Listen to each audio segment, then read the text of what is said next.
What? सारे ही हैं, find out नहीं कर सकते थे। चलो, सो नेक्स्ट हम लोग जो देखेंगे आज, वो हम लोग देखेंगे valency factor of an acid and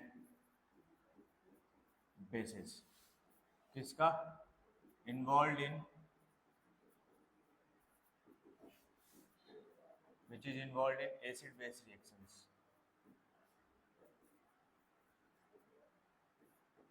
which is involved in acid base reaction। उसका हम लोग क्या चेक करेंगे आज? Valency factor. अब देखो, सबसे पहले एसिड्स के लिए देखते हैं हम लोग। एसिड जैसे HCl हो गया, HNO3 हो गया, H2SO4 हो गया, HI हो गया, ठीक है, H3PO4 हो गया, और जो भी एसिड है अपना। अब इन सब के टर्म्स में एसिड्स का हम लोग वैलेंसी फैक्टर कैसे निकालेंगे, समझो। अब जब एसिड्स की बात आ जाती है तो यहां पे हम लोग देखते हैं बेसिसिटी। क्या देखते हैं? Basicity of acids. Basicity of acids. Basicity of acids का मतलब क्या होता है? Number of H plus produced, कह लो लूज, कह लो जो कहना है कह लो, ठीक है,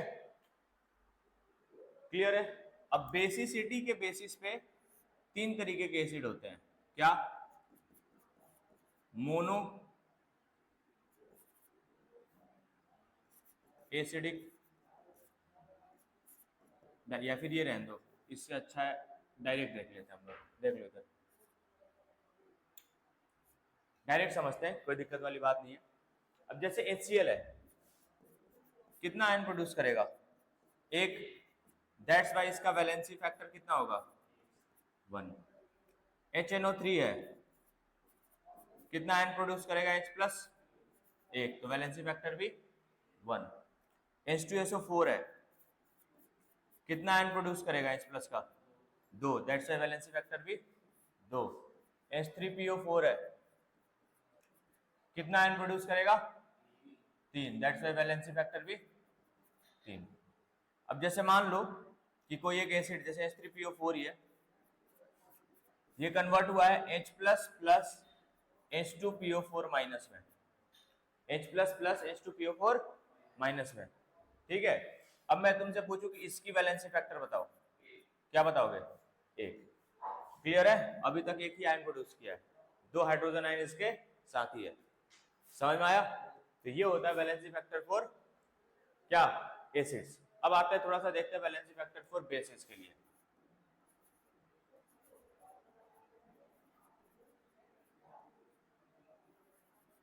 बेसिस का वैलेंसी फैक्टर कैसे देखें? सिंपली वे में समझेंगे। Basis like NaOH, KOH, MgOH whole twice, AlOH whole twice, NH4OH, etc। अच्छा, एक चीज मैं यहां पे लिख लो कि एसिड के लिए जो होगा अपना,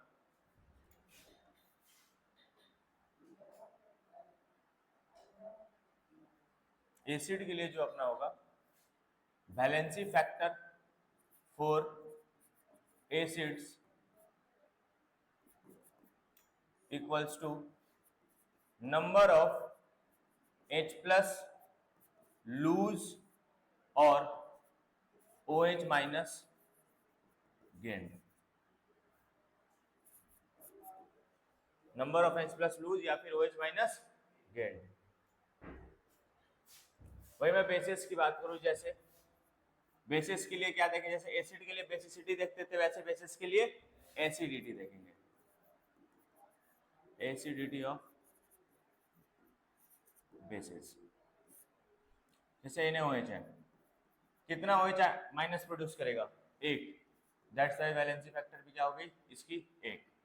MgOH होल ट्वाइस है, कितना OH माइनस आयन प्रोड्यूस करेगा? 2, दैट्स वाई वैलेंसी फैक्टर भी 2। AlOH होल थ्राइस है, कितना प्रोड्यूस कर सकता है maximum? 3, that's why valency factor भी 3। ठीक है, आई बात समझ में? मान लो MgOH होल ट्वाइस है और ये डिसोसिएट करता है OH माइनस और MgOH, ठीक है, ऐसे मान लो एक ही OH आयन प्रोड्यूस कर रहा है। समझ में आ रहा है कि नहीं आ रहा है? अब इसका वैलेंसी फैक्टर कितना हो जाएगा? एक ही होगा। क्लियर है?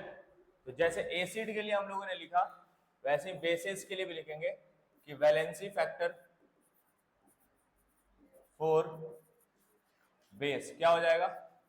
Number of OH minus produced या लूज और number of what? H plus gain. Clear है? लिखिए जल्दी इसको।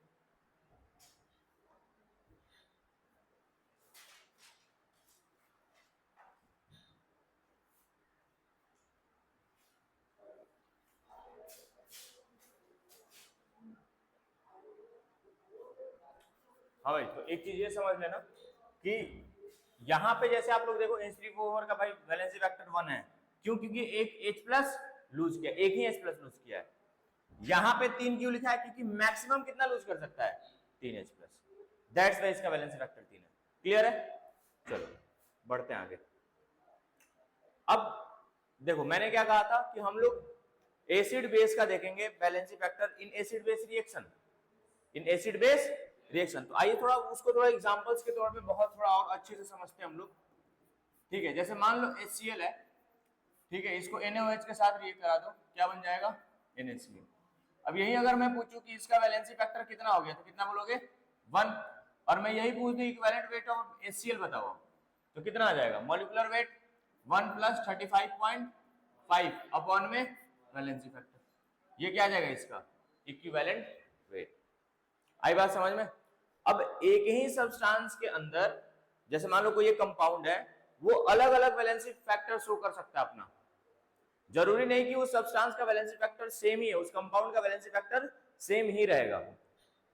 जैसे मान लो H3PO4 है, ठीक है, इसमें मैंने NaOH मिलाया, ठीक है, तो ये बना एक बार। मान लो आप लोग H2PO4 माइनस, दूसरी बार मिलाया NaOH, तो सेकेंड बार में इसने क्या प्रोड्यूस किया? HPO4 -2।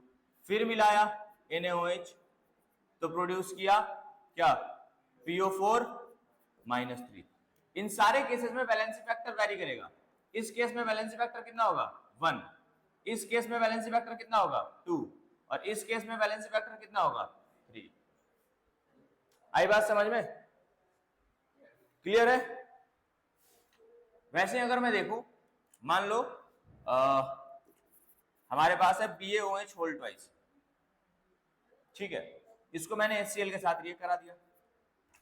अब एक बार मान लो बना BaOH प्लस, दूसरा बार जब HCl मिलाया तो बन गया प्रॉपर Ba+2।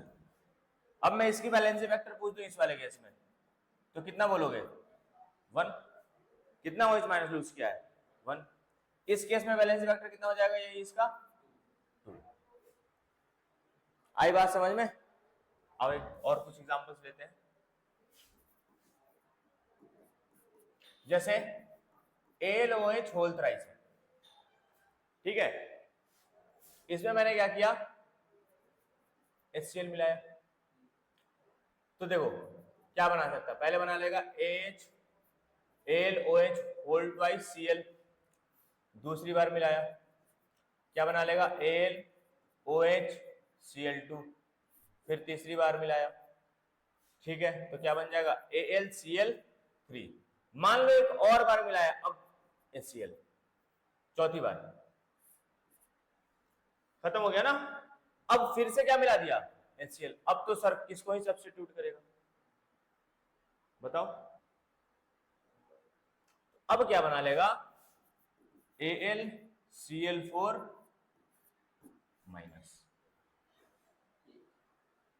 आई बात समझ में? अब जरा सारे केसेस में वैलेंसी फैक्टर जरा कैलकुलेट करिए आप लोग वापस से खुद से। किस केस में?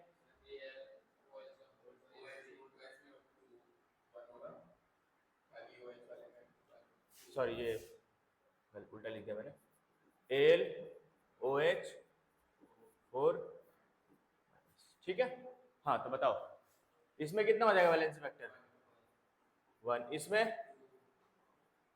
इसमें और इसमें वैलेंसी फैक्टर क्या हो जाएगा? मान लो ये बना रहा है, मैं कह रहा हूँ ये बन रहा है, इसमें मैंने इससे मिलाया AlOH4 whole H AlOH whole twice minus charge बना। अब बताओ इसका वैलेंसी फैक्टर क्या होगा? 3 1। यही तो चीज सीखने वाली है बेटा। यहाँ पे क्या हो रहा है? 3 OH जिसके पास पहले से था, एक और क्या हो गया? गेन। अब मैंने बेसिस के लिए क्या बताया? या तो नंबर ऑफ OH माइनस या फिर गेन। ये क्या किया? समझ में आया?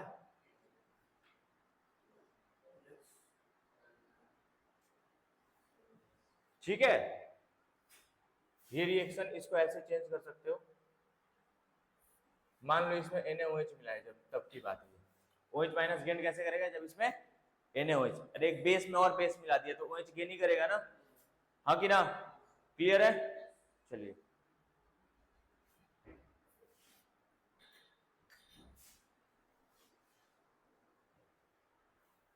Right it down.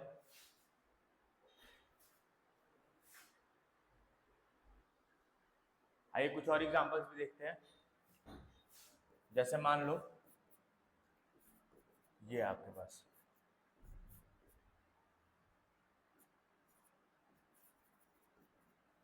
ठीक है, मिलाया, एक बार लेट सपोज ये बना, तो वैलेंसी फैक्टर आपका कितना हो जाएगा यहाँ पे? 1, क्योंकि सिर्फ ये वाला H प्लस प्लस है। वही मैं अगर दूसरी बार मिलाऊं इसमें वापस से तो ये बन जाए, ये बन जाए। अब वैलेंसी फैक्टर कितना हो जाएगा? 2। क्लियर है? अब मान लीजिए मैं सर अभी तक आप या तो एसिड ले रहे हो या तो बेस ले रहे हो वैलेंसी फैक्टर कैलकुलेट करने के लिए। अब मैं थोड़ा सा एक सॉल्ट लेता हूं, एक सॉल्ट का एग्जांपल लेता हूं। मान लीजिए Na2CO3 है। कैसा सॉल्ट है ये? बेसिक सॉल्ट है। कैसा सॉल्ट है? बेसिक सॉल्ट है। अब Na2CO3 में मैं मिलाता हूं एक बार HCl, ये बनता है NaHCO3। दोबारा मिलाया HCl तो ये पूरा ही बन गया क्या? बताओ, NaH2CO3, Na रिप्लेस हो गया। अब बताइए दोनों में वैलेंसी फैक्टर क्या होगा? देखो मैंने बोला था कि H प्लस लूज ही नहीं, H प्लस गेन भी करे तो भी होगा, वो कैलकुलेट करेंगे। यहाँ पे कितना H प्लस गेन किया इसने? 1। ये देखो दैट्स वैलेंसी फैक्टर। इसमें तो कुछ नहीं था ना ऐसा। इधर देखो कितना H प्लस गेन किया? 2। That's valency factor. क्लियर है? इक्विवेलेंट वेट निकाल लोगे, molar mass upon valency factor. ठीक है, तो ऐसे किसी भी कंपाउंड का निकाला जा सकता है। लिख लीजिए बाकी आप लोग।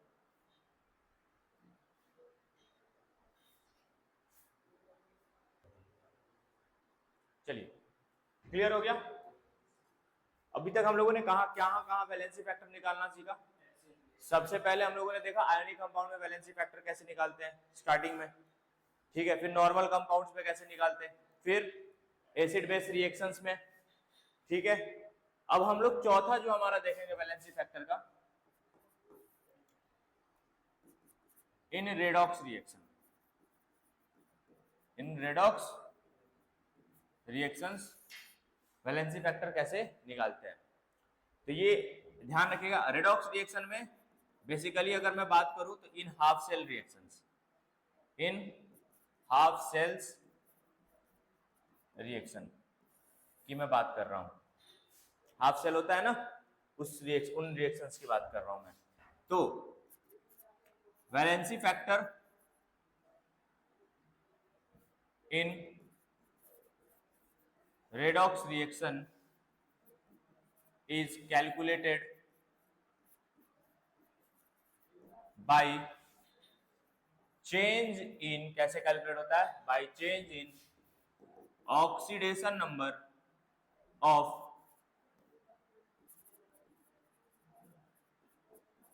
एलिमेंट्स और compounds which acts as oxidising agent या फिर रिड्यूसिंग एजेंट। क्लियर है? वैलेंसी फैक्टर कैसे निकालते हैं रेडॉक्स रिएक्शन में? चेंज इन ऑक्सीडेशन स्टेट से, कि ऑक्सीडेशन स्टेट में चेंज कितना आया है किसी भी एलिमेंट या कंपाउंड का, जो कि किस तरीके से एक्ट कर रहा है उस रिएक्शन में, ऑक्सीडाइजिंग या रिड्यूसिंग एजेंट, यही एक्ट करेगा और क्या करेगा, है ना? तो आओ चलो देखते हैं कुछ important redox reactions in each and every medium. जैसे सबसे पहले तो आता है अपना KMnO4, बहुत फेमस कंपाउंड है और बहुत फेमस एलिमेंट भी है और बहुत इंपॉर्टेंट भी है ये। इसके 3 केसेस हैं, एक है एसिडिक मीडियम, एक है बेसिक कह लो या न्यूट्रल कह लो, मतलब वीकली बेसिक मैं बात कर रहा हूं, और तीसरा है स्ट्रांगली बेसिक। वो पूरा न्यूट्रल नहीं होता है, थोड़ा सा बेसिक नेचर उसमें रहता है। लिख देता हूं मैं वीकली बेसिक, वीकली बेसिक या न्यूट्रल कह लो या फिर स्ट्रांगली बेसिक। स्ट्रांगली बेसिक का केस अलग है। क्लियर है? तो KMnO4 अगर मैं यहाँ पे देखूं तो यहाँ पे कितने +7 का ऑक्सीडेशन स्टेट में है, कितने का ऑक्सीडेशन स्टेट में है? +7। तो KMnO4 एसिडिक मीडियम में कन्वर्ट होता है +7 से +2। यही अगर मैं बात करूं वीकली बेसिक या फिर न्यूट्रल मीडियम में, तो ये कन्वर्ट होता है MnO2 यानी कि +4। यही अगर मैं बात करूं बेसिक मीडियम की, तो ये +7 से कन्वर्ट होता है +6 में। किस में कन्वर्ट होता है? +6 में। अब देखो अलग अलग जगह अलग अलग वैलेंसी फैक्टर्स आ रहा है इसका। अगर मैं बात करूं एसिडिक मीडियम का, ठीक है, तो एसिडिक मीडियम में वैलेंसी फैक्टर कितना हो जाएगा? मैंने क्या बोला था? चेंज इन ऑक्सीडेशन स्टेट पर molecule, change in oxidation state पर मॉलिक्यूल। एक कितना का चेंज आ रहा है? +7 से +2। कितने का चेंज आ रहा है? 5। और कितने मैंगनीज है? 1। तो वैलेंसी फैक्टर वुड बी 5। यही अगर मैं बात करूं यहाँ पे न्यूट्रल के लिए, तो 7 से 4। कितने का चेंज आ रहा है? 3 पर मॉलिक्यूल, तो वैलेंसी फैक्टर 3। और इस केस में वैलेंसी फैक्टर कितना हो जाएगा? 1। क्लियर है? तो ये तीनों ना याद रखिएगा कि एसिडिक मीडियम, बेसिक मीडियम और स्ट्रांगली बेसिक मीडियम में क्या वैलेंसी फैक्टर शो करता है और कितने का चेंज होता है। ये हो सकता बहुत बार ना डायरेक्ट क्वेश्चन आया इसे, है ना? जब PYQs लगाएंगे आप लोग तो दिखेगा आपको। अच्छा,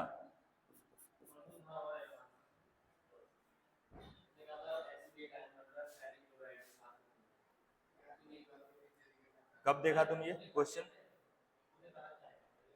कर भी लिया? सही है यार। चलो आ जाओ कुछ और देखते हैं examples. K2Cr2O7 potassium dichromate ion, ठीक है, कन्वर्ट हो रहा है Cr+6 में, सॉरी +3 में। कितने का चेंज आएगा? वहां पे कितने में है? यहां पे कितना है वैलेंसी वेक्टर इसका? निकाल रखे हम लोग 6। यहां पे 6 है। सोच लो कैसे, समझो कितने का चेंज आ रहा है? ऑक्सीडेशन स्टेट यहां पे इसका कितना है? +6। कितना है ऑक्सीडेशन स्टेट? +6 से कितने का चेंज आ रहा है? +3 में। कितने का चेंज हुआ? 3। पर मॉलिक्यूल कितने का चेंज हुआ? 3। कितने मॉलिक्यूल है? 2। इसलिए कितना आएगा वैलेंसी फैक्टर? 6। ऐसे बोल रहा हूं मैं। क्लियर है ना? हाँ। जैसे और मान लो N2H4 से आ रहा है N2, N2H4 से N2, बताओ कितने का चेंज होगा? मान लो N2H4 में नाइट्रोजन का ऑक्सीडेशन स्टेट याद करो, मैंने बताया था अभी 2-3 लेक्चर पहले, 2-3 लेक्चर क्या, 1-2, हाँ पिछले लेक्चर में बताया था। बताओ बताओ कितना आ रहा है? क्या वैलेंसी फैक्टर नहीं पूछ रहा मैं नाइट्रोजन का ऑक्सीडेशन स्टेट पूछ रहा हूं। क्या याद आ रहा है कुछ? 2 है क्या, +2 या -2? -2, यहां पे 0। अच्छा अगर मैं बात मानो, अगर समझो थोड़ा, यहां पे एक ये मैं पहले ये समझाता हूं, फिर इसको भी मैं उस हिसाब से सॉल्व करूंगा। K2Cr2O7 का वैलेंसी फैक्टर 6 है। अगर मैं यहीं पे Cr+3 का वैलेंसी फैक्टर कैलकुलेट करने लगूं, कैलकुलेट तो इसका भी कर सकते हैं, तो क्या आएगा? कहां से कहां है? +6 से कितने मॉलिक्यूल हैं? एक। कितना है? एक है, दैट्स वाई। ये ध्यान रखना, हमेशा देखेंगे नंबर ऑफ मॉलिक्यूल्स कितना है, जिसका भी कैलकुलेट कर रहे हैं उसका देखेंगे। चलो आ जाओ इधर, N2H4 से N2 कहां से आ रहा है? -2 से 0, कितने का चेंज? 2 का। एक पर मॉलिक्यूल 2 का चेंज। कितने में नाइट्रोजन है? 2, तो वैलेंसी वेक्टर कितना आ जाएगा? 4। कितना आ जाएगा? यही अगर मैं यहां देखूं तो -2 से 0, यहां पे भी कितने का चेंज आ रहा है? 2 का। पर मॉलिक्यूल 2 का चेंज, तो कितने नाइट्रोजन है? 2, यानी कि वैलेंसी वेक्टर भी कितना आ जाएगा? 4। 2 × 2। समझ रहे हो? क्लियर हो रहा है कॉन्सेप्ट? ऐसा नहीं कि इधर 0 लिख के हो गया सर, सॉल्व हो गया। ठीक है, क्लियर है? आ जाओ कुछ और एग्जांपल्स भी ले लेते हैं, कोई दिक्कत नहीं है। मान लो HNO3 से कन्वर्ट हो रहा है NH3 में, ठीक है? बताओ नाइट्रोजन का ऑक्सीडेशन स्टेट यहां पे कितना आ रहा है? +5 आ रहा है ना? यहां पे नाइट्रोजन का ऑक्सीडेशन स्टेट कितना आ रहा है? बोलो बोलो बोलो बोलो। -3। तो +5 से -3 कितने का चेंज हो रहा है? 8। पर नाइट्रोजन कितने नाइट्रोजन है? 1, तो वैलेंसी फैक्टर भी कितना हो जाएगा? 8। यही इधर केस में सेम होगा, 8। इधर भी वैलेंसी फैक्टर इसका कितना हो जाएगा? चमका है? आ जाओ एक और एग्जांपल ले लो, चलो ये ले लो।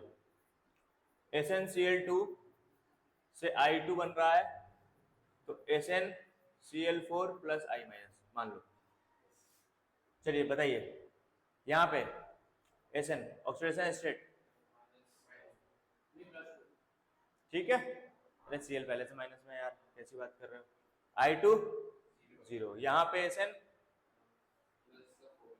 यहां पे -1। तो देखो इसका वैलेंसी फैक्टर कितना हो जाएगा?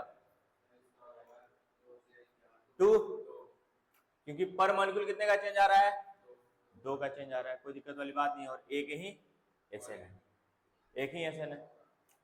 I2, अच्छा उसी केस में अगर मैं इसका वैलेंसी फैक्टर कैलकुलेट करूं तो कितना आएगा? 2 ही आएगा।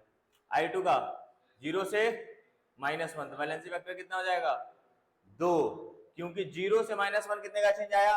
1 का। कितने एटम के लिए? एक एटम के लिए, लेकिन यहाँ पे है कितना? 2, इसीलिए वैलेंसी फैक्टर भी 2 होगा। क्लियर है? यही अगर मैं इसका बात करूं तो इसका वैलेंसी फैक्टर कितना आएगा? I- का वैलेंसी फैक्टर कितना आएगा? 1, क्योंकि एक ही I- है भाई। क्लियर है? चलिए लिखिए,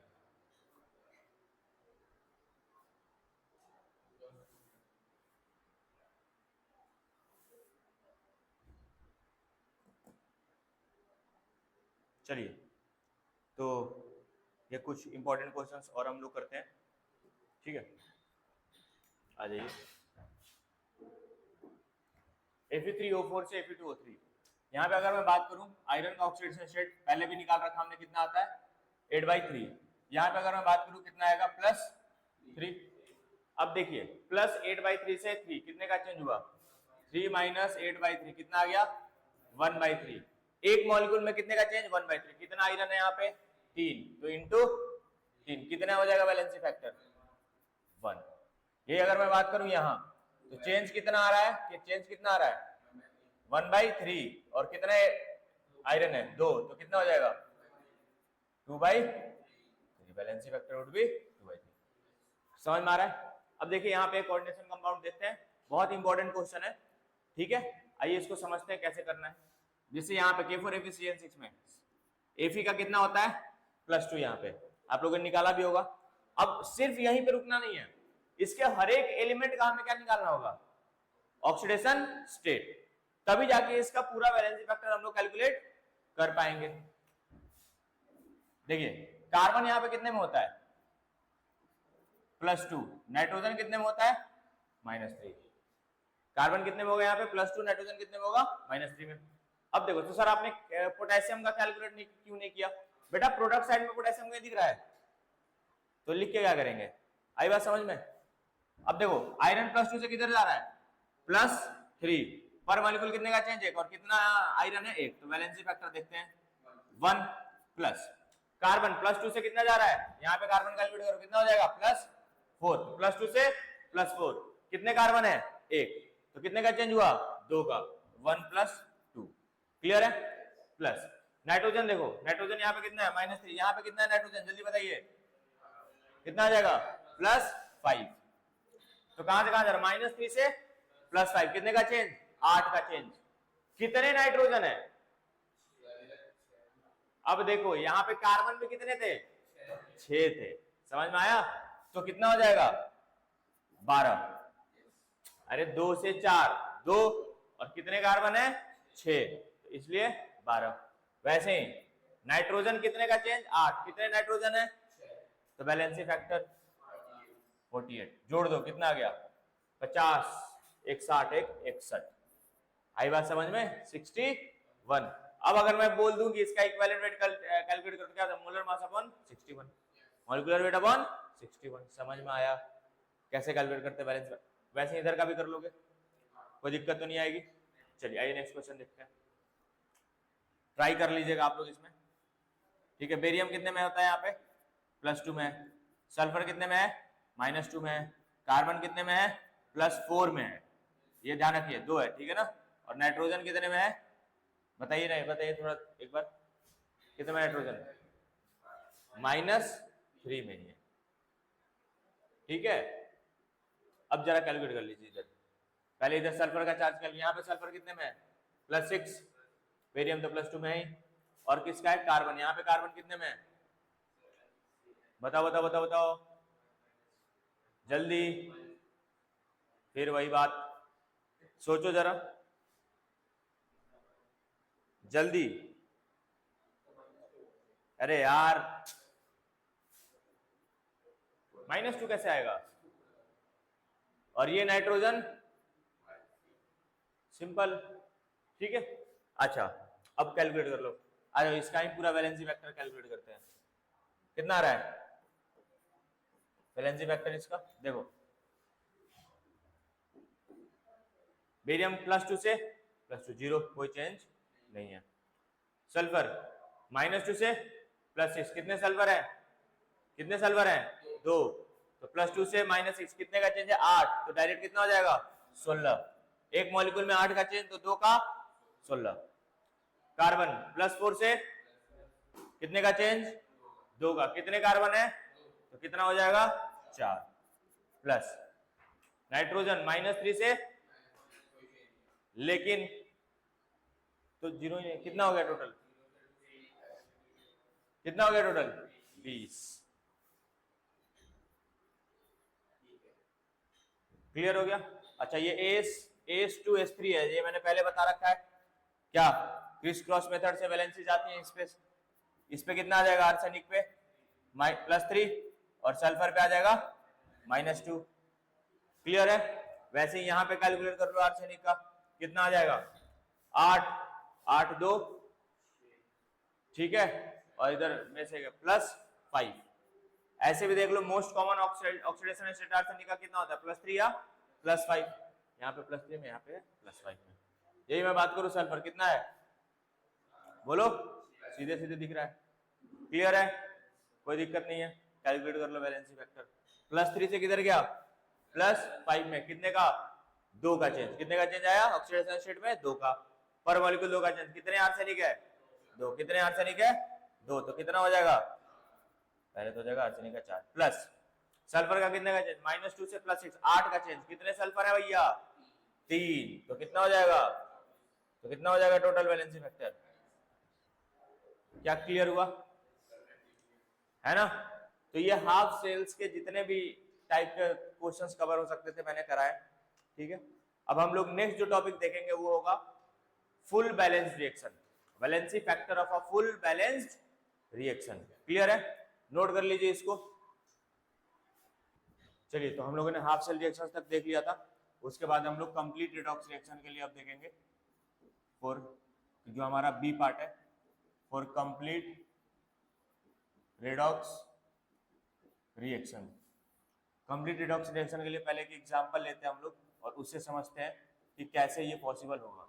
जैसे एग्जांपल के लिए अगर हम लोग एक रिडॉक्स रिएक्शन लें जो कि हम लोग पहले भी देख चुके हैं, है ना, KMnO4 + H2C2O4 प्लस साथ में लेंगे हम लोग H2SO4, तो प्रोडक्ट में ये हमारा क्या बनाएगा MnSO4 plus K2SO4 plus CO2। अब जैसे ये एक रिडॉक्स रिएक्शन है, पहले तो इसको बैलेंस करना होगा, तो बैलेंस करने के लिए क्या देख लेंगे, जल्दी से इसको बैलेंस कर लेते हैं। ये देखिए +7 है, इधर कितने में है, कितने में है +4 2 8 -2, एक सेकेंड,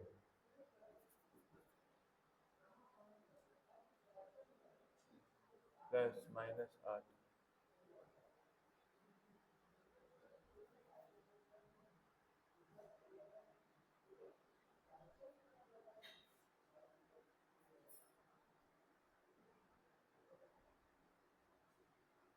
MnO4 बनेगा यार,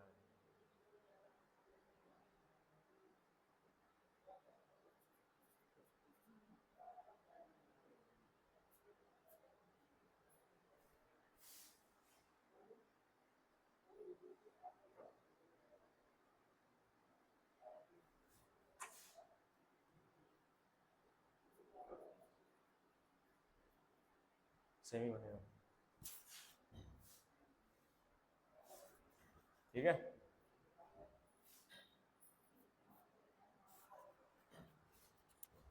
ठीक है ना, अब ये रिएक्शन है तो यहाँ पे सीधे Mn +2 और SO4 -2 और यहाँ पे Mn +7, यहाँ पे कार्बन +3 और यहाँ पे कार्बन +4। सल्फर के ऑक्सीडेशन स्टेट में ऐसा कोई चेंज नहीं आ रहा है, तो +7 से +2 5 का चेंज कितने के लिए, एक Mn इधर भी है तो कितना हो जाएगा 5, यही +3 से +4 1 का चेंज, कितने कार्बन है 2, तो ये हो जाएगा 2, ठीक है। ये इसको दे दो, ये इसको दे दो, तो कितना हो जाएगा 2 KMnO4 plus 5 H2C2O4 plus H2SO4, अभी तो लिखो ही। अब देखो ये है 5, तो यहाँ पे 2 Mn है ना, तो यहाँ पे 2 MnSO4 लिख दे रहा हूं मैं डायरेक्ट, प्लस, ठीक है। कितने कार्बन है इधर 10 कार्बन है, तो मैं यहाँ पे क्या लिख दूंगा 10 CO2, ठीक है, और साथ में K2SO4, क्योंकि यहाँ पे 2 है ना, इधर भी 2, सल्फर 1 सल्फर 1, ठीक है। अब अगर ऑक्सीजन को बैलेंस करना चाहो तो कितना हो जाएगा 4 दूनी 8, 8 और 20 28 + 4 32 हो गया रिएक्टेंट साइड में, इधर कितना हो जाएगा 8 और 20 और 8 28 और 4 32, 32 है, देख लो एक बार, 4 2 8 8 8 और 20 और 4, हाँ क्या, हाँ क्या है, हाँ हाँ अच्छा ओके, सल्फर यहाँ पे बैलेंस नहीं है ना, ओके ओके ओके। यहाँ पे कितना सल्फर है, एक ही है ना, अगर यहाँ पे MnSO4 कर देते हैं तो 3 हो गया ना, तो इधर भी क्या लिखना पड़ेगा 3 और 1 यहाँ पे भी तो है, हाँ चलो 3 ही है, ठीक है 3H, ठीक है। अब कर लो तो कितना हो गया देखो, 8 20 8 28 और कितना है 12, 28 40, इधर देखो बताओ कितना है 10 20, 20 4 24 और 24 और 8 32, तो कितना कम हुआ 8, तो कितना जोड़ देंगे 8s2, हाइड्रोजन कैलकुलेट करो 16 है, उधर कितना है इस साइड में काउंट करो 10 और 6 16, और इधर भी ठीक है, पक्का कोई दिक्कत तो नहीं है, देख लो भाई। तो ये कंप्लीट बैलेंस रिएक्शन है, अरे हाँ कि ना, ठीक है। अब देखो ये नोट करके एक पॉइंट लिखो यहाँ पे कि for completely balanced reaction, for completely balanced reaction the valency factor would be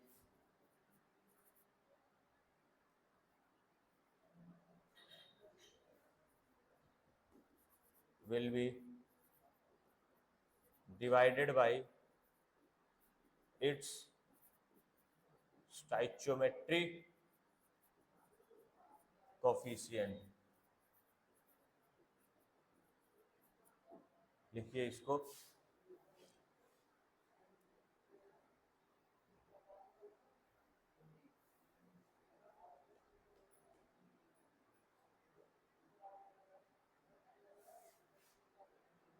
ठीक है।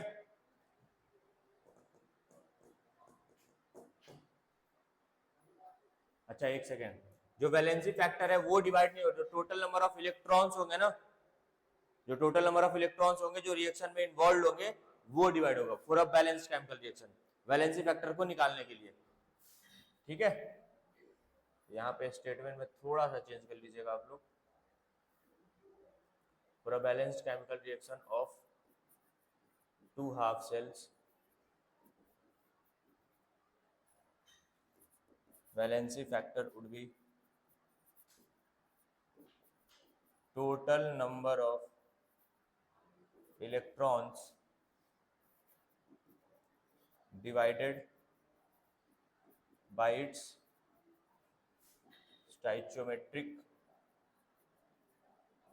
coefficient, divided by its stoichiometric coefficient, clear है, ठीक है। अब देखो लिख लो, पहले इसको लिखो,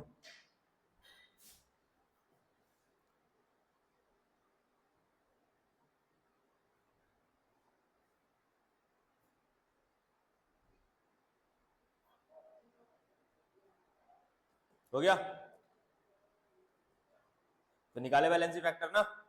अब देखो निकालते हैं, समझो कैसे, इस वाले के लिए mn कितने में है, यहाँ पे +7 में था, इसमें mn किस में था +2 में था, तो +7 से +2 कितने का चेंज हुआ 5 का चेंज आया, इसमें कितने का चेंज आया 5 का चेंज आया। अब समझना 5 इलेक्ट्रॉन का चेंज आया, 5 इलेक्ट्रॉन 1 mn के लिए ना, कितने mn है 2, कितने mn है, तो कितना चेंज आ जाएगा टोटल 10 इलेक्ट्रॉन का चेंज आ जाएगा। अगर मुझे अब वैलेंसी फैक्टर इस कंपाउंड का निकालना हुआ तो कैसे निकालेंगे, valency factor number of electrons involve in a reaction कितना है 10 बाई स्टोइचियोमेट्रिक कोएफिशिएंट कितना है 2। आई बात समझ में। अच्छा मेरे को मान लो इसके लिए निकालना हो, कार्बन कितने में है +3, कार्बन कितने में है +4, यही है, ठीक है। +3 से +4 कितने का चेंज 1, कितने का चेंज, कितने कार्बन है 10 कार्बन, ओ हीरो 5 × 2, ठीक है, तो 10 कितने का चेंज आ गया 10 इलेक्ट्रॉन का, तो कितना हो जाएगा 10 बटे स्टोइचियोमेट्रिक कोएफिशिएंट कितना है 5, ठीक है। ये किसका है वैलेंसी फैक्टर KMnO4 का, ये किसका है H2C2O4 का, या कार्बन H2C2O4 में कार्बन का और ये KMnO4 में Mn का। समझ में आ रहा है कि नहीं आ रहा है, बोलो यार, कोई दिक्कत तो नहीं। इसमें ऐसा, इसमें भी अगर चाहो देखना तो क्या सल्फर में कोई चेंज आ रहा है, सल्फर के ऑक्सीडेशन स्टेट में कोई चेंज नहीं आ रहा। तो ऐसे करके आप किसी भी बैलेंस अगर रेडॉक्स रिएक्शन दिया है तो वहां पे आप ये इस तरीके से करके निकाल सकते हो वैलेंसी फैक्टर। समझ में आया? ठीक है, लिखिए इसको।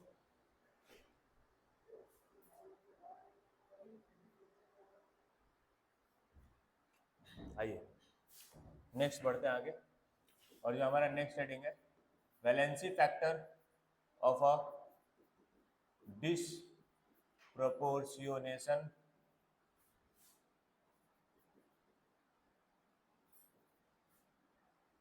Redox reaction.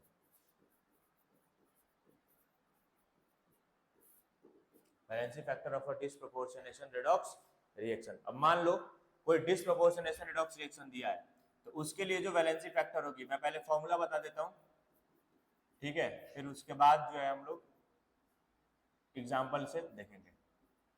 This would be a formula N1 into N2 upon में N1 plus N2। Sir N1 N2 क्या है? N1 है valency factor of oxidation, N2 है वैलेंसी फैक्टर ऑफ रिडक्शन। किसी को भी कुछ भी एज्यूम कर सकते हो, कोई दिक्कत वाली बात नहीं है, ठीक है।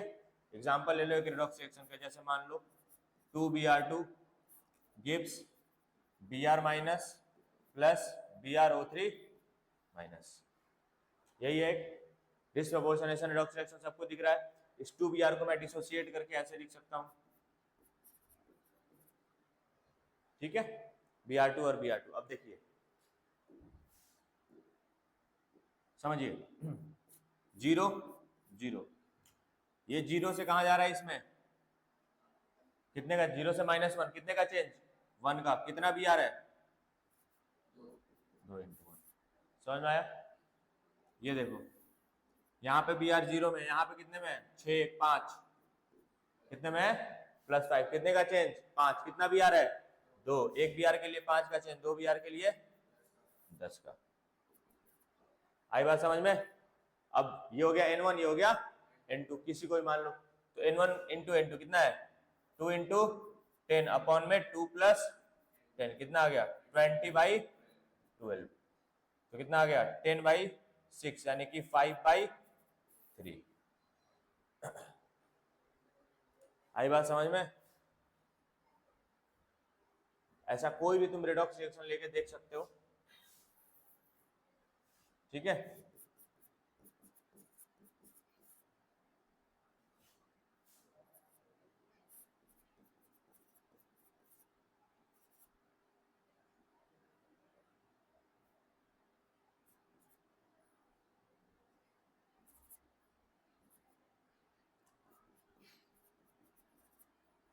ये देखिए फास्फोरस का ऑक्सीडेशन स्टेट चेक करिए, दोनों में कितना कितना आ रहा है, हाँ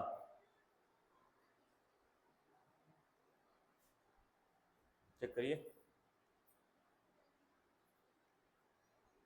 देखो ये एग्जांपल मैंने पहले भी करा रखा है, अगर आप लोगों को याद हो तो।